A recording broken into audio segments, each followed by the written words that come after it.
Около 7 тысяч общественных наблюдателей готовы в Башкортостане к выборам, которые пройдут осенью этого года. Но набор продолжается. Обсудим тему прямо сейчас подробно вместе с руководителем общественного штаба наблюдателей Ольгой Панчихиной. Ольга Юрьевна, здравствуйте. Здравствуйте. Спасибо большое, что вы пришли к нам на интервью. Расскажите, вот 7 тысяч, за какой срок удалось набрать такой штаб, да, и какие задачи вы ставите перед ними? Ну, вообще, общественный штаб по наблюдателям за выборами начал работу с 1 марта, и именно обучение наблюдателей началось 6 апреля. Это такая большая кропотливая работа была. Было 12 тренеров, которые выезжали по всей республике. Практически в каждом районе, в каждом городском округе были проведены семинары по районам, чтобы как минимум 2 наблюдателя на каждом участке, именно общественных наблюдателей, были на каждом участке. Мы не представляем никакую политическую силу, мы действительно представляем общество. И поэтому наши общественные наблюдатели, те, которых будет направлять общественная палата, конечно же, уже себя показали, зарекомендовали, и уже этот опыт у нас был. Это первый опыт был общественных наблюдателей, когда были выборы президента Российской Федерации, 2018 год. Дальше, если посмотреть, то общероссийское голосование в прошлом году по поправкам в Конституцию, на тот момент в течение 7 дней были только одни общественные наблюдатели. И, конечно же, федеральный закон и региональный закон наш, принятый Государственным собранием Курултая Республики Башкортостан, сейчас позволяет направлять на все выборы, неважно, местного ли они уровня, и регионального или федерального уровня. Поэтому даже вот сейчас, когда были 4 июля прошли выборы в местные депутаты, практически в 20 муниципальных районах у нас на всех участках были наблюдатели от Общественной палаты Республики Башкортостан. Неважно близость к Уфе, насколько близко, далеко ли участок. То есть мы как раз уже тех обученных наблюдателей, мы их сейчас привлекли, и они уже попробовали именно на местных выборах. Ну и даже были участки, где не было никаких наблюдателей, но от Общественной палаты были. Расскажите, пожалуйста, те телезрители, которые захотят присоединиться к вам, да, могут ли они это сделать, и что для этого нужно, если это возможно? Однозначно, конечно же, то есть у всех всегда возникает вопрос, ну и, наверное, где-то на уровне подсознания какого-то недоверия есть такое, что выборы проходят нечестно. Выборы, там все подстроено, уже все решено. Я думаю, чтобы эти вопросы снимались, мы должны как можно больше рассказывать, как вообще это происходит. И если вы готовы сами в этом поучаствовать, стать общественным наблюдателем, вы можете от Общественной палаты. Палата продолжает приглашать общественных наблюдателей. Если есть вам 18 лет, если вы готовы действительно совершенно безвозмездно послужить, помочь в этом большом процессе избирательном, быть действительно наблюдателем от общества, мы приглашаем. Необходимо направить весь пакет документов. Федеральным законом он предусмотрен, именно в самом законе какие документы. Ну и, возможно, зайти на сайт Общественной палаты Республики Башкортостан, где представлено, что необходимо представить.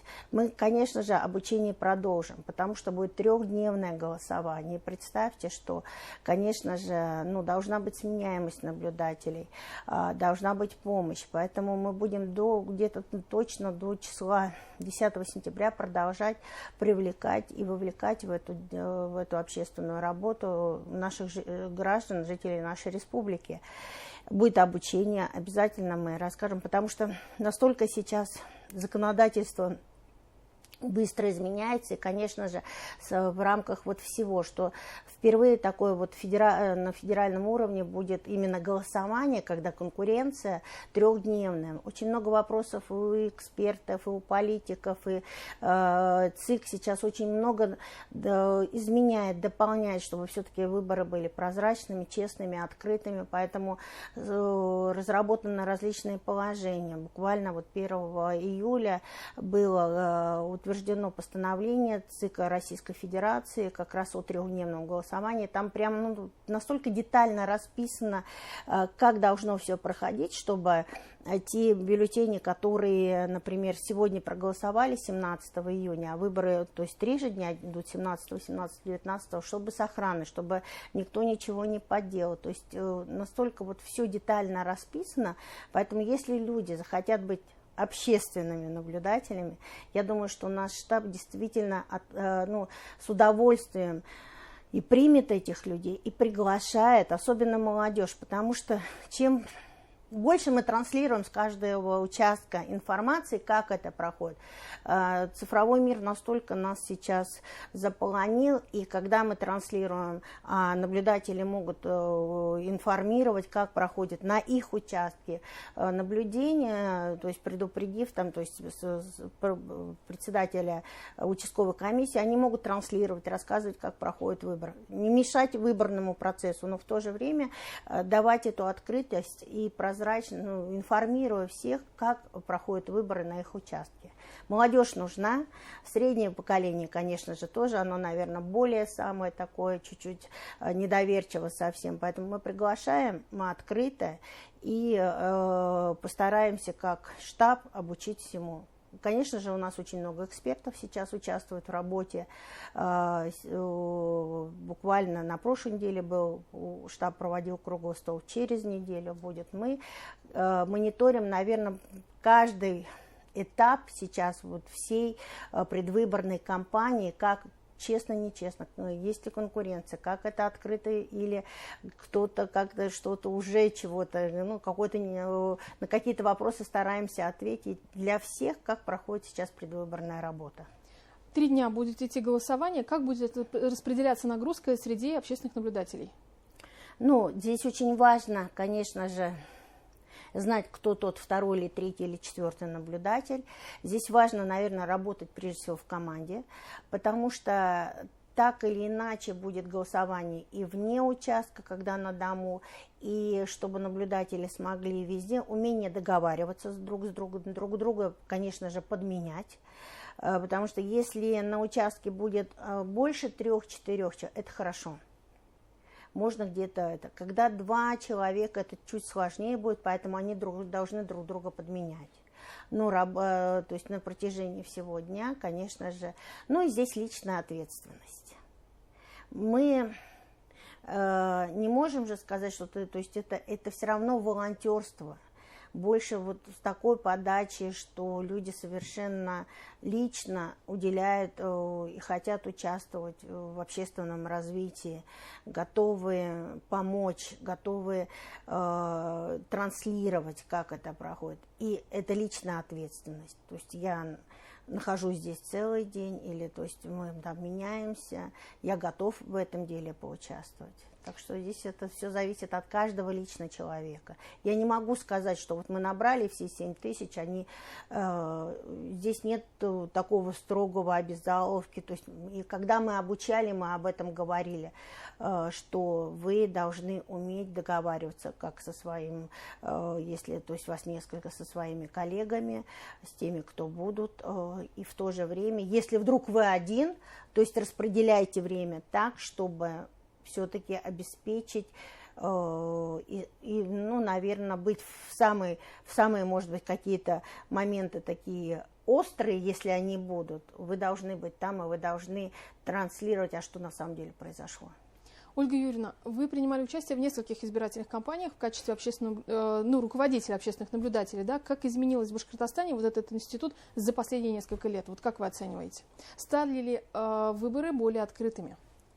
Во-первых, начиная, если посмотреть с 2016 года, когда мы как палата начали очень много уделять действительно прозрачности и открытости темы выборов, это был и первый пресс-центр, и тогда мы старались именно через средства массовой информации донести людям вообще, как проходит. И вовлечение, наверное, в эту работу общественных советов и палат на местах, потому что, наверное, когда мы смогли выстроить как палата со всеми территориями, независимо от органов местного самоуправления, независимо от органов власти. Нет, мы им не звонили, нам не важно как, то есть руководитель территории скажет, что у меня все хорошо. У нас были выстроены, как у общественников, со своими общественными советами, с такими же общественниками, только получается, на уровне района, на уровне сельского поселения и так далее. И тут мы получали сразу информацию, а как там, что сейчас там происходит. И вот за этот период постепенно, получается, за 5 лет, это вот, ну как, выстраивалось, и я думаю, что вот когда в этом году в июле, вот впервые 4 июля, на местных выборах были наблюдатели, этого не было еще. То есть у наших, ну, то есть у наблюдателей от общественной палаты как раз был первый опыт на местные выборы. Это не федеральные. И интерес к местным всегда ниже, конечно же, но там всегда побеждают те, кому доверяет общество. То есть кого они знают лично, не каких-то там сторонних людей, а действительно всегда в большинстве своем самовыдвиженцы, те, которых они знают, и которые знают, что они будут отстаивать их интересы. Ну, то есть стали более открытыми. Ну да. Угу. Ольга Юрьевна... Ну, а сейчас вообще все законы, вот за это время очень много изменилось, поправок внесено, законов, чтобы делать выборы все более и более прозрачными. И если коротко, минутка у нас остается, почему нужно идти на выборы жителям Башкортостана? Я считаю, что каждый голос важен. Если мы посмотрим, как все-таки каждая партия, каждый самовыдвиженец борется за наш каждый голос, значит, он чего-то стоит. Можно долго рассуждать, но если кто-то за наши голоса борется, это крайне важно, так я пойду все-таки проголосую за того, за кого я хочу, а не так, что потом вдруг кто-то за меня куда-то чего-то. Но прозрачность настолько сейчас будет по подсчету, по всему. То есть, много всего, что однозначно, конечно же, просто может быть меньше людей, но, мне кажется, более прозрачные, более открытые выборы с каждым годом. Тем более, когда очень много голосования электронного уже в 7 регионах России будет, здесь еще более прозрачные. Спасибо большое, Ольга Юрьевна. Сегодня гостем программы «Интервью» в эфире главного телеканала Республики была руководитель общественного штаба наблюдателей Ольга Панчихина. Не переключайтесь, оставайтесь вместе с нами.